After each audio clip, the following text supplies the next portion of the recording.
नाव पर बैठे थे। महात्मा जी नाव पर बैठे थे, चारों ओर कुछ मंचले युवक बैठ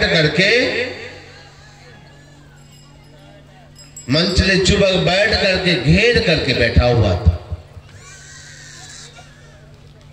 साधु बाबा भी बैठे हुए थे। नाव जा रही थी, जब मझधार में गई तो सभी मंचले युवक को मखौल मन में सूझ गया। क्या किया? उस साधु बाबा को तंग करने लगे। कभी इधर से कपड़ा खींचे, कभी इधर से कपड़ा खींचे, कभी इधर से कपड़ा खींचे, तंग करते। अब महात्मा जी ने सोचा कि ये मंचले युवक चारों ओर से घेर लिया है, अब कभी इधर से मुझे तंग कर रहा है, कभी इधर से मुझे खींच रहा है, कभी इधर से खींच रहा है। अच्छा है कि इन लोगों की ओर देख करके क्या करूं। आंख बंद कर लिए और प्रभु की चिंतन में लीन हो गए, परमात्मा का भजन करने लगे। और महात्मा जी आंख बंद करके नाव पे बैठे हैं, नाव जा रही है, मझधार में है, तो चारों युवक तंग कर रहे हैं। महात्मा जी आंख बंद करके प्रभु का चिंतन में डूब गए। आकाशवाणी हुई, महात्मन कहो तो मैं इस चारों को यहीं पर मार डालूं, कहो तो मैं चारों को यहीं पर मार डालूं। महात्मा जी कुछ नहीं बोले,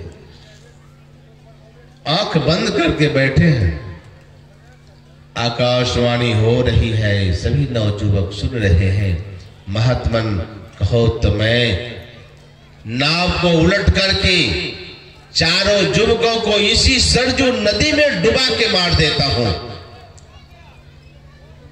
महात्मा जी आंख बंद है, चारों नौजवान सुन रहे हैं कि कहीं अगर महात्मा जी कह दिए कि हाँ प्रभु नाव को उलट दो, इस चारों को मार दो, तो आज हम चारों दुनिया से गए। हाथ जोड़ लिया और कहा प्रभु बार बार तुम आवाज दे रहे हो, कहो तो मैं चारों को मार डालूं, कहो तो मैं नाव को उलट दूं। प्रभु ये बार बार नाव उलटने की बात, मारने की बात करते हो, तो मेरा दिल कहता है कि नाव को उलट दोगे, चारों को मार डालोगे, क्या होगा? फिर तो ये जन्म लेंगे यही उल्टी बुद्धि लेकर के, और यही उल्टी बुद्धि लेकर के जब दुनिया में आएंगे तो आज हमारे साथ उल्टा व्यवहार किया है, कल किसी और के साथ करेगा।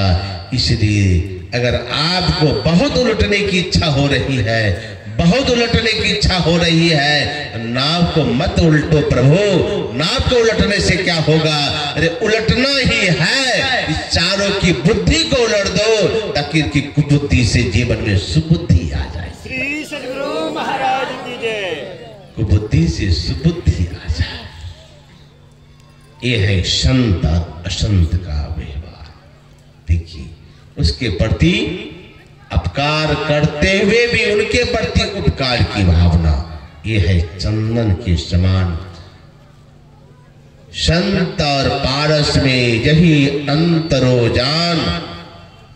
संत भी क्या करते हैं? दूसरे के जीवन को बदलते हैं, और पारस भी दूसरे के जीवन को बदलते हैं। अंतर क्या है दोनों में? संत और पारस में क्या अंतर है? दूसरे को जीवन को बदलने का। तो संत और पारस में जीवन बदल तो देता है, लेकिन अंतर है दोनों के बदलने में। क्या? पारस लोहा को सोना करे। पारस को अगर आप लोहे से स्पर्श करेंगे तो वह क्या करेगा? उसको सोना बनाएगा। लेकिन ऐसा आपने कभी नहीं सुना होगा कि पारस लोहे को सोना बना सकता है, लेकिन कभी भी लोहे को पारस नहीं बना सकता है।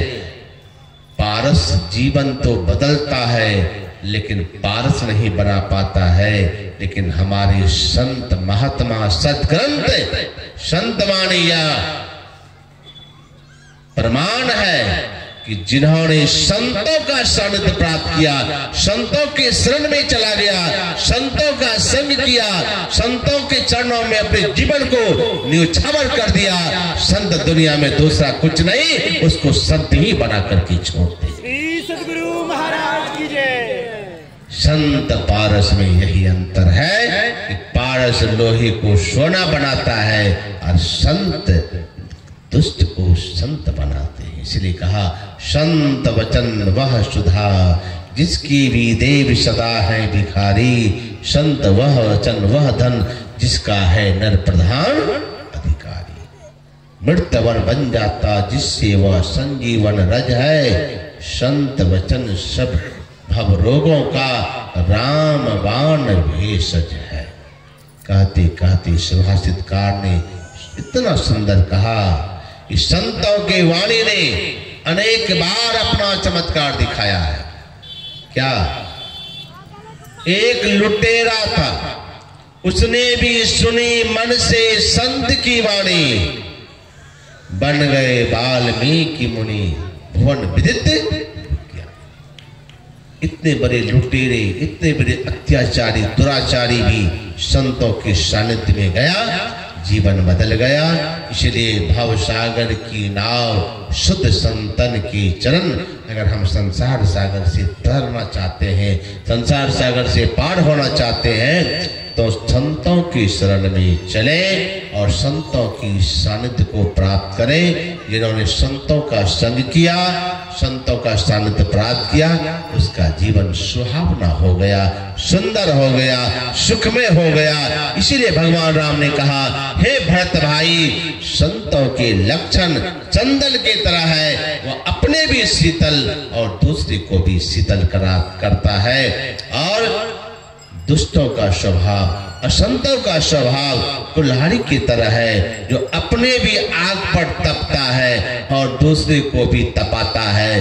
बार बार जीवन में उसकी यह घटना घटते रहती है। लेकिन अगर कोई ऐसी कुल्हाड़ी के समान भी व्यक्ति अगर दुनिया में है, असंत के तरह दुष्प्रवृत्ति वाले भी अगर कोई व्यक्ति है, अगर चाहता है कि मेरा जीवन सुहावना हो, सुंदर हो, चमके, लोग मेरी भी पूजा करें, तो आप कहीं नहीं संतों के शरण में चले, संतों के दरवाजे में जाकर के अपना दस्तक लगाए और संतों का संतान बने।